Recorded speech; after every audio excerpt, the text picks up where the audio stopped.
እሺ ተመልካቾች እንዴት ናችሁ? ዛሬ ብሔራዊ ባንክ 125 ሚሊዮን ዶላር ለባንኮች በጨረታ አቅርቦ ነበር። ብሔራዊ ባንክ ካቀረበው መጠን በላይ ኦልሞስት 4 እጥፍ ባንኮች ዶላር እንደሚፈልጉ ፍላጎት አሳይተዋል። ወደ 3.7 እጥፍ ነው። ኦልሞስት 4 እጥፍ ማለት ነው። 125 ሚሊዮን አቅርቦ ግን 470 ሚሊዮን ቢቀርብልን መግዛት እንችላለን ወይም ደግሞ እንፈልጋለን የሚል ነው። ይሄ ምን ማለት እንደሆነ የተወሰነ መረጃና ሐሳብ ልሰጣችሁ ፈልጌያለሁ። በተለይ የዛሬ 1 ወር ከነበረው ጨረታ አንጻር ጉዳዩን ብንመለከተውና እስከ ቀጣይ 15 ቀን እስከሚኖር ጨረታ ድረስ ምን ይመስላል የውጭ ምንዛሬ ገበያው የሚለውን የተወሰነ ምልክት ይሰጠናል። ቤት መግዛት ህልሞ ነው? እንግዲያውስ ከቴምር ፕሮፐርቲ ህልሙን እውን ልናረግሎት ነው። በሳር ቤት፣ በቡልጋሪያ፣ በአያት እንዲሁም በመገናኛ ተፈላጊ በሆኑ አካባቢዎች ዘመናዊ አፓርትመንቶችን እየገነባን እንገኛለን። ለኢንቨስትመንት፣ ለቢሮ፣ ለንግድ ሱቆች፣ ለወደፊት የሚተማመኑበትን ንብረት ከቴምር ፕሮፐርቲስ ያገኛሉ። የሚመቹትን የክፍያ አማራጭ በተመጣጣኝ ዋጋ የራስዎን የግሎ መኖሪያ ቤት ያድርጉ። ዛሬ ላይ የሚገዙት ንብረት ነገ ላይ የሚጨምር ንብረት ነውና አይዘንጉት። ለበለጠ መረጃ 0911 13 57 60 በአምላክ ነኝ ከቴምር ፕሮፐርቲ።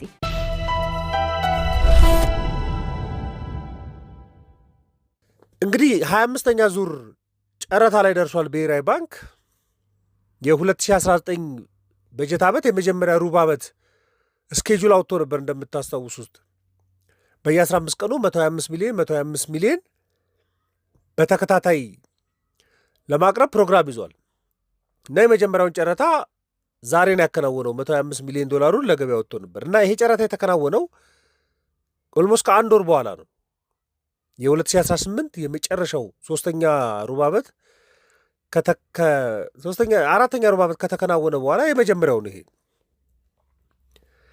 እና ከወር በኋላም ስለሆነ ያው ፍላጎት ሊያድግ እንደሚችል የሚገመት ነው። ግን በዚህን ያህል መጠን ለማለት ትንሽ ያስቸግራል። ግን ጠቅላላ ያቀረበው 125 ሚሊዮን ዶላር ነው እና ባንኮች ግን ባቀረቡት ገንዘብ እንገዛለን ብለው ያመኑበት ወይ ደግሞ የፈለጉት ወደ 470.17 ሚሊዮን ዶላር ነው እና ጠቅላላ በጨረታው ላይ የተሳተፉት ባንኮች 28 ባንኮች ናቸው። ግን ዶላር የደረሳቸው 9 ባንኮች ናቸው። ምን ማለት ነው? አንድ የአሜሪካ ዶላርን ከ161 ብር በላይ የገዙ ባንኮች 9 ባንኮች ናቸው። ቀሪዎቹ 19 ባንኮች ከ161 ብር በታች እስከ 159 ብር ከ98 ሳንቲም ድረስ የምናገኝ ከሆነ እንገዛለን ብለው ነበር፣ ግን አላገኙም። ስለዚህ አንድ ባንክ የተወሰኑ ባንኮች አንድ ባንክ ላይሆን ይችላል። የተወሰኑ ባንኮች በዚህ ጨረታ አንድ የአሜሪካ ዶላርን እስከ 163 ብር ከ9899 ኦልሞስት 164 ብር የሚጠጋ ገንዘብ ለመግዛት ፍላጎት እንዳላቸው አሳይቷል። ደግሞ ገዝተዋል። ዝቅተኛ እንኳን ያስገቡት ወደ 159 ብር ከ98 ሳንቲም ነው እና ጠቅላላ የተገበያዩበት አማካይ ቢወሰድ ምን ማለት ነው? ከ161 ብር እስከ 163 ብር ከ98 ሳንቲም ያለው መካከል ላይ ያሉት አማካይ ወደ 161 ብር ከ79 ሳንቲም አማካይ የተገበያዩበት ገንዘብ ነው። አንድ የአሜሪካ ዶላር ማለት ነው። ይሄ የሚያሳየው ምንድን ነው? በጣም ከፍተኛ ፍላጎት እንዳለ ነው። ከባለፈው ጨረታ ጋር እንኳን ብናነጻጽረው ከወር በፊት የነበረው ጨረታ ላይ 24ኛው ማለት ነው። አሁን 25ኛው ነው እየተከናወነ ያለው። የዛን ጊዜ ቀርቦ የነበረው 100 ሚሊዮን ዶላር ነው እና ባንኮች እንፈልጋለን ብለው የነበረው 160 ሚሊዮን ነው። አሁን 125 ሚሊዮን ቀርቦ 470 ሚሊዮን ነው እንፈልጋለን እያሉ ያሉት በጣም በከፍተኛ መጠን ማለት ነው። እንዳውም ባለፈው ካሰብነው 160 ሚሊዮን ጠይቀው 100 ቀርቦላቸዋል። ስለዚህ የፍላጎታቸውን 62 በመቶ ሳትስፋይ አድርጎ ነበር ብሔራዊ ባንክ። አሁን እኮ 470 ሚሊዮን ጠይቀው 125 ሚሊዮን ብቻ ወሰዱ ማለት 26 በመቶ ፍላጎታቸው ብቻ ነው የረከው። በጣም ከፍተኛ የፍላጎት ክፍተት አለ ማለት ነው። አሁን በፊት እንዳውም የነበረው በቃ ወደ ደብል አይነት ፍላጎት ነበር የነበረው። አሁን ግን ወደ 4 እጥፍ ነው ፍላጎታቸው። የዛሬ ወር አካባቢ ላይ አማካይ የነበረው ዋጋ የተገበያዩበት 157 ብር ነበር። አሁን 161 ብር ነው። በ4 ብር ነው በአንድ ወር ውስጥ የተዳከመው እንደማለት ነው። በ4 ብር ከ4 ብር በላይ እንደውም ከፍተኛ የዛሬ በ24ኛው ላይ ጨረታ ላይ የነበረው 157 ብር ነው። አሁን ከ5 ብር በላይ ጨምሯል።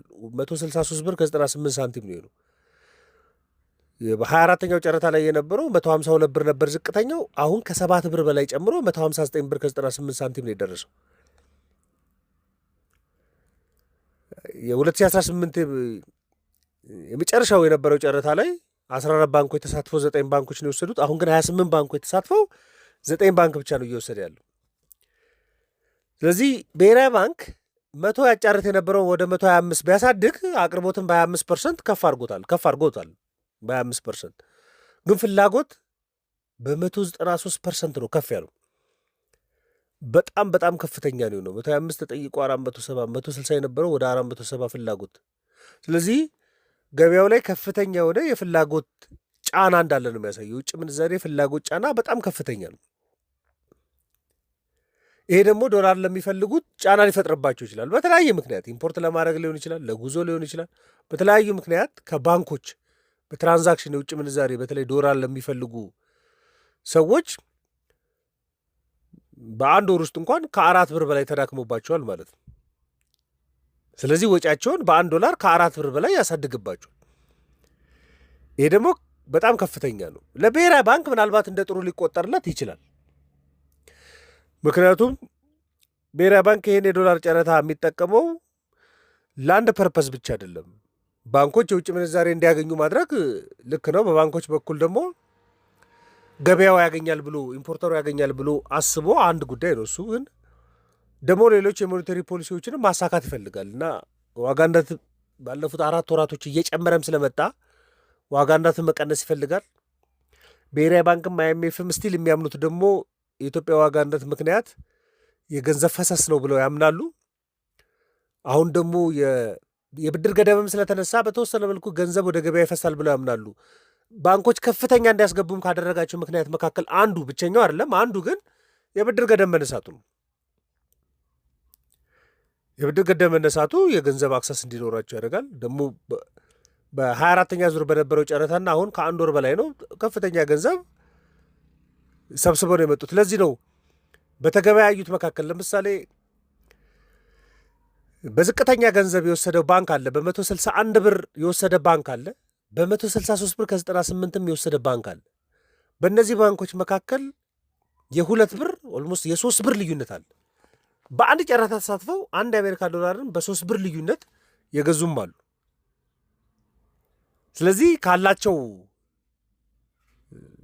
አንጻር ነው ከራስ ከወር በኋላ መሆኑም የብድር ገደብ መነሳቱም ፉክክሩንም ጨምሮታል፣ ደግሞ መጠኑም እንዲጨምር አድርጓል። ስለዚህ ብሔራዊ ባንክ ሌላ ታርጌት የሚያደርገው ምንድን ነው? ገንዘብም ከገበያው መሰብሰብ ይፈልጋል። ዋጋ ንረት ለመቀነስ 125 ሚሊዮን ዶላር አማካዩን እንኳን ዌትድ አቬሬጁን እንኳን ብንወስድ በ161 ብር ቢሆን ከ20 ቢሊዮን ብር በላይ ከገበያ ሰብስቧል ማለት ነው። ይሄ ላለፉት 4 ወራቶች እየጨመረ የነበረውን የዋጋ ንረት እንዲቀንስ እድል ይሰጠዋል። ግን በጣም ጥሩነቱ ደግሞ የምንመለከተው ምንድን ነው? ብሔራዊ ባንክ በቀጣይ በየ15 ቀኑ አሁን የመጀመሪያ ሩብ ዓመትን ጨረታ እንደሚያወጣ አሳውቋል። 125 ሚሊዮን በተከታታይ ያወጣል በየ15 ቀናቶቹ ስኬጁል ስላወጣ ማለት ነው። ይሄ ባንኮች በተረጋጋ መልኩ ጨረታው ላይ እንዲሳተፉ ሊያደርጋቸው ይችላል። ግን አሁንም የሚቀርበው ያቺው 125 ከሆነች በማል እንግዲህ ሰርፕራይዝ የሚያደርግ ኦክሽን ከሌለ በስተቀር በቀጣይ ፍላጎት በጣም ከፍተኛ ሆኖ ሊመጣ ይችላል። 125 ብቻ የሚቀርብ ከሆነ በጣም ከፍተኛ ሊያመጡ ይችላሉ። በተለይ አሁን 19 ባንኮች ጨረታ ውስጥ ላይ ምንም አላገኙም።